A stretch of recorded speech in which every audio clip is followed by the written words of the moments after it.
తాకట్లో ఉన్న మీ బంగారాన్ని విడిపించి ఆ రోజు ఆన్లైన్ రేటుకి కొంటాం. Sharma gold company. అందరికీ నమస్కారం. నా పేరు మాధురి. మీరు చూస్తుంది సుమన్ టీవీ నెట్వర్క్. బరి తెగించిన పాకిస్తాన్ పని ఖతమవుతుంది. పాకిస్తాన్లోకి భారత సైన్యం చుచ్చుకుపోతుంది. ఓవైపు భారత్ విజృంభిస్తుంటే మరొక పక్కలో బల్లంలాగా బలూచిస్తాన్ విధ్వంసం సృష్టిస్తుంది. తాలిబాన్లు డ్యూరాండ్ రేఖ దాటినట్లుగా తెలుస్తోంది. మరోవైపు సరిహద్దు వద్ద భారత్కు చెందిన 26 యుద్ధ నౌకలు మోహరించాయి. పాకిస్తాన్ మరోసారి బరి తెగించింది. జమ్మూ ఎయిర్పోర్ట్ లక్ష్యంగా పాక్ డ్రోన్లతో దాడులు నిర్వహించింది. డ్రోన్లను భారత్ తిప్పికొట్టగా జమ్మూలో భారీ పేలుడు శబ్దాలు వినిపిస్తున్నాయి. జమ్మూ ఎయిర్ స్ట్రిప్ పైన పాకిస్తాన్ దాడులకు తెగబడుతుంది. భారత బలగాలు ధీటుగా ఎదుర్కొంటుండగా ఎయిర్ సైరన్ల ద్వారా ప్రజలను అధికారులు అప్రమత్తం చేస్తున్నారు.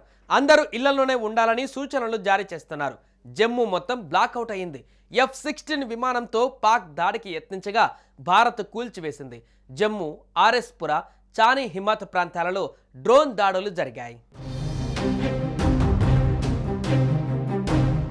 మరోవైపు ఇస్లామాబాద్లో పాక్ ప్రధాని షహబాజ్ షరీఫ్ నివాసానికి కేవలం 20 కిలోమీటర్ల దూరంలో భారీ పేలుడు సంభవించింది. ఈ ఘటనతో ఆయనను అత్యవసరంగా సురక్షిత బంకర్లలోకి తరలించినట్లుగా సమాచారం.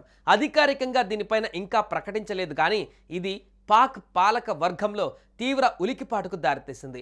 ఈ దాడులతో భారత్ పాకిస్తాన్కు మరింత లోతైన ప్రతీకారం తీర్చేందుకు సిద్ధంగా ఉందని రక్షణ రంగ వర్గాలు చెబుతున్నాయి. పాకిస్తాన్ చేస్తున్న గగనతల దాడులు, డ్రోన్ చొరబాట్లకు భారత భద్రతా వ్యవస్థ చాలా తీవ్రంగా స్పందిస్తూ ఉంది. పాకిస్తాన్ పైన ఇండియన్ ఆర్మీ విరుచుకుపడుతున్న నేపథ్యంలో రంగంలోకి బలూచిస్తాన్ కూడా దిగింది. పాకిస్తాన్ నుంచి విడిపోవాలని కోరుకుంటున్న బలూచిస్తాన్ లిబరేషన్ ఆర్మీ ఇండియాకు తోడైంది. పాకిస్తాన్ పైన ఇండియన్ ఆర్మీ దాడులు చేస్తున్న నేపథ్యంలో ఇదే అదునుగా చూసుకుని బలూచిస్తాన్ కూడా ప్రతీకారం తీర్చుకుంటుంది. పాకిస్తాన్లోని 6 ప్రాంతాలలో ఒకేసారి పేలుళ్లు జరిపింది బలూచిస్తాన్.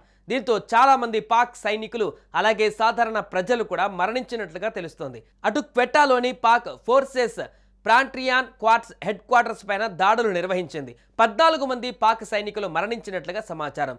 చమురు క్షేత్రాలపైన బలూచీలు దాడులు చేస్తున్నారు.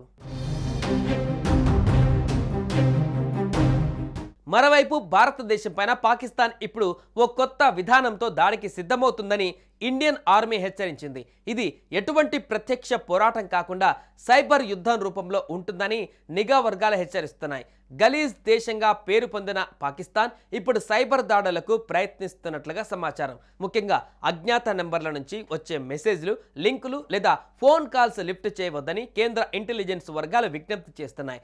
ఈ తరహా దాడులు వ్యక్తిగత సమాచారం, బ్యాంకింగ్ డేటా లేదా దేశ భద్రతకు ముప్పుగా మారే అవకాశం ఉందని అందరూ అప్రమత్తంగా ఉండాలని ఆర్మీ హెచ్చరించింది.